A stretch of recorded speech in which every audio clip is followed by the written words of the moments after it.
Our next speaker this afternoon is the Vice President of Operations at Behavioral Health Response. She's a licensed professional counselor at the state of Missouri who started her career as a frontline phone clinician, a skilled clinician and administrator. She likes to point out the two skills don't have to be mutually exclusive. She is certified as a youth mental health first aid trainer and an applied suicide intervention skills trainer. Today she borrows from pop culture and her passion as she shares her talk, Coworker Fatigue, Navigating Stress and Communication in the Office and the Workplace. Please welcome Angela Tate.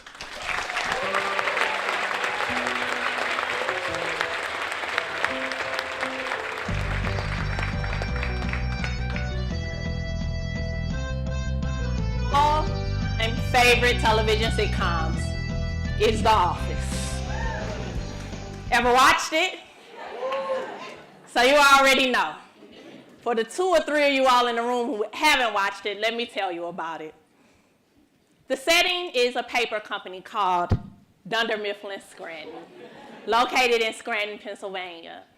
The premise of the show is that there is a camera crew who is filming a documentary about the American workplace. So they're following this staff around, recording their day-to-day lives and activities. We get an insider's view of all of the mishaps, the drama, the shenanigans of this paper company and its staff. For 9 years, I watched this show. And to this day, I still watch the repeats, including a couple of episodes last night.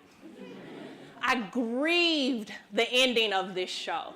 And I pray that this reboot I keep hearing rumors about never happens. You just don't touch a classic. As I watched, there were times when I would think, thank God I don't have a boss like that. Coworkers like those.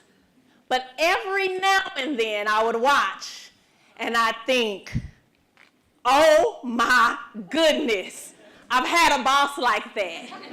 Oh my goodness, I've had coworkers like that.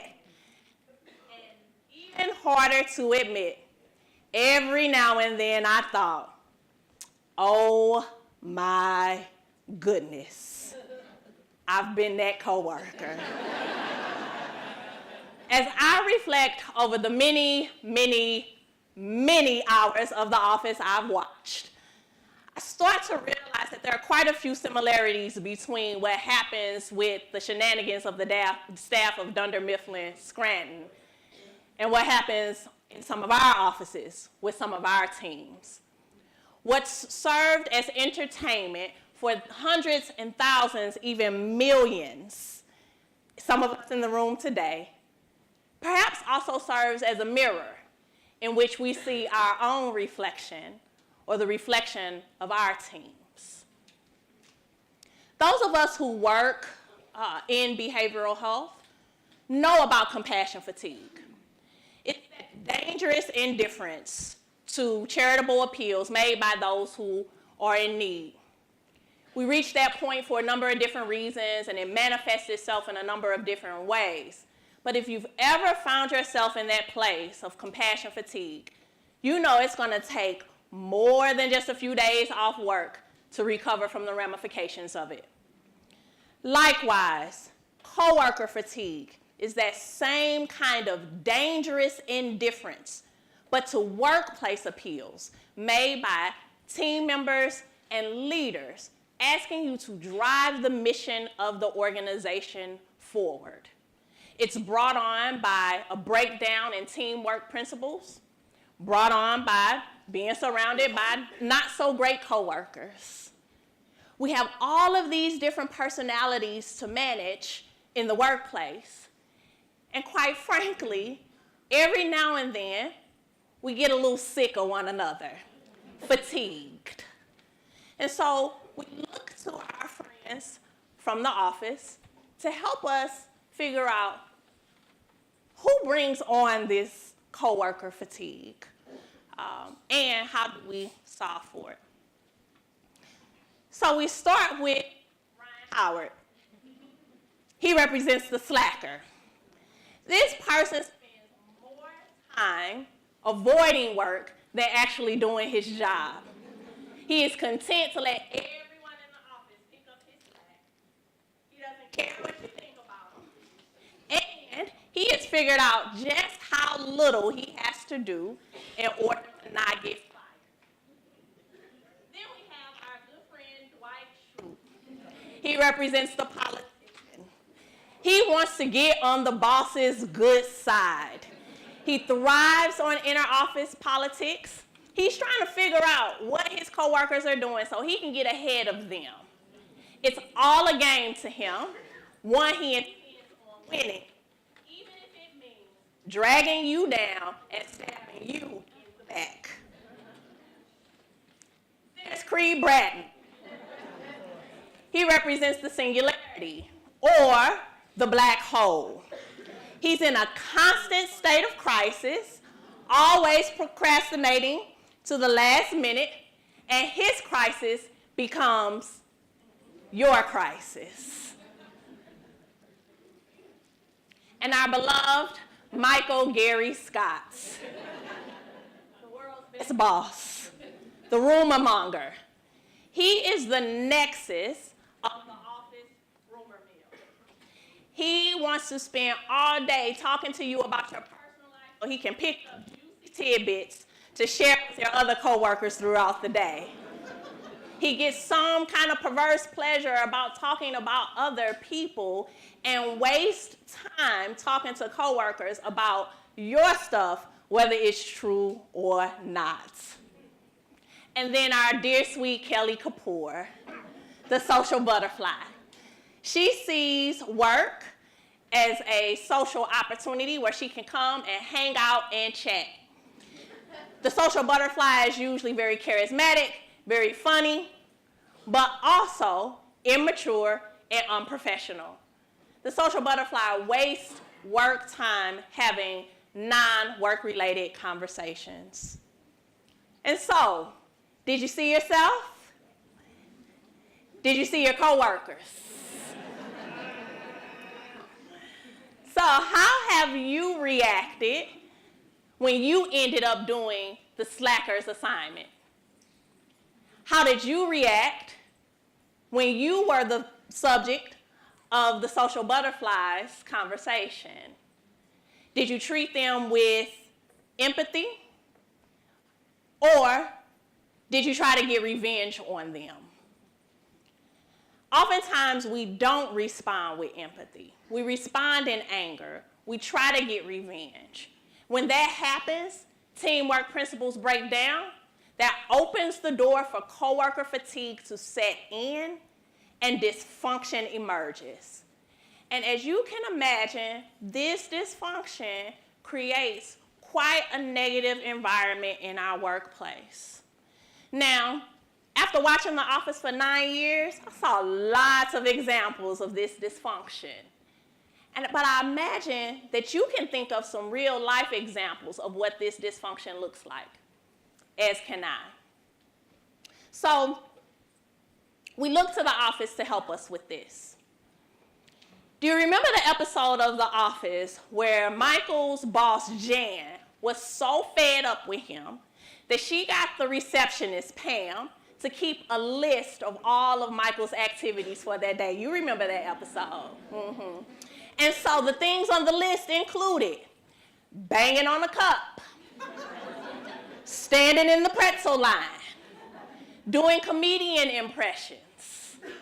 Pam was so busy watching Michael not do his job that she didn't get a chance to do her job. Well, it made me think, how does this play out in our workplace? I thought about our implementation team.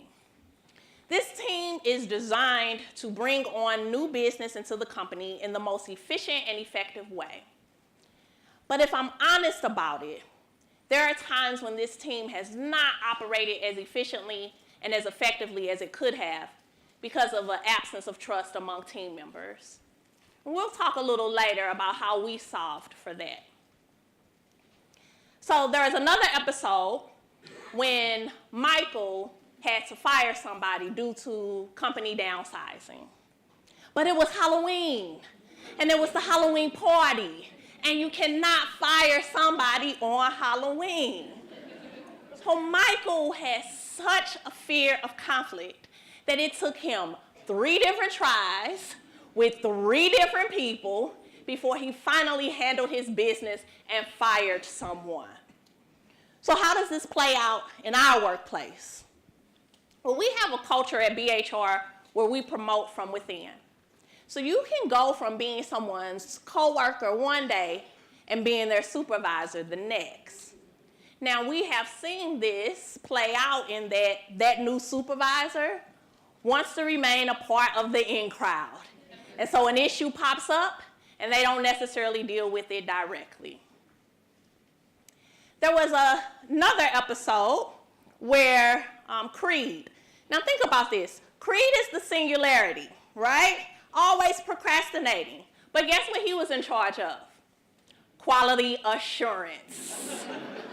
And so he had to make sure that the paper met a certain standard before it shipped out. Well, he had such a lack of commitment to his job that the paper went out with an obscene watermark. And so imagine how bad it was when the local high school sent out its prom invitations on that paper. So within our organization, we are always striving to push our strategic plan forward, to manage our strategic goals. These slides are showing a lack of commitment right now. And we're really working hard on them. So this lack of commitment to move the strategic plan forward. So to this end, we have weekly 15-minute meetings where team members can come and talk about, this is what I did to help move the strategic goals forward. Well, if I'm honest with myself and with you, there are times when team members are not honoring their commitment. They're not completing their assignments. And sometimes they even show their lack of commitment by not even showing up for the meeting. Slackers. So there was another episode, do you remember the one where Michael had the golden ticket idea? And it was a wonderful idea, but it backfired on him. And it looked like the company was going to lose a huge chunk of revenue. And he didn't want to take the blame for that. So enters our good friend Dwight, the politician. He says, Dwight, fall on the sword for me. And Dwight, of course, did. Well, I think about what this looks like in our office. Anybody here ever been through an IT system upgrade? We have. And I got some stories to tell you. Now, over the past, I don't want to tell you how many months we've been dealing with this. There have been times along the process that the idea of scope has come up. Is this in scope? Is this out of scope? Is this scope creep? How did this get left out of the scope? Who put this in the scope? You name it. We've talked about it. Now, there have been times when team members were not willing to say, you know what, that was me. I did that. And instead chose to throw some unsuspecting soul under the bus. And finally, inattention to results is the final dysfunction. There it is. So my favorite episode of The Office, stress relief. Yes, you saw it. It's your favorite too. So Dwight decides he's going to stage a fire drill. He's smoking a cigarette and he says, today smoking is going to save lives. And he throws this lit cigarette into a trash can full of paper. A fire breaks out. Chaos ensues. Stanley, the other salesperson, collapses. He has a heart attack, almost dies. It's awful. Angela's cat falls from the ceiling. It's awful. All of this earns Dwight a sharp rebuke from Michael, which for the politician is worse than death itself. Unfortunately, there are times when the dysfunction of our teams reach our front lines. In our work, we do 24/7 crisis. Telephone, face-to-face mobile outreach, chat, text, video telehealth, iPad, you name the point of crisis, and we are there covering it. When this dysfunction reaches our front line, lives are directly impacted. Our mission is to provide immediate, barrier-free access to behavioral health care. And we need our entire team focused to be able to do that. But if I'm honest with myself and with you, there are times when individual convenience, individual comfort gets in the way of us being able to move that mission forward. So we know what coworker fatigue is. We know which workplace personalities contribute to it. We know the disaster it can cause in the workplace. What do we do about it? Can we just cancel the series like NBC did a few years back? I wish it were that simple, but it's not. People need us. And so there is a solution.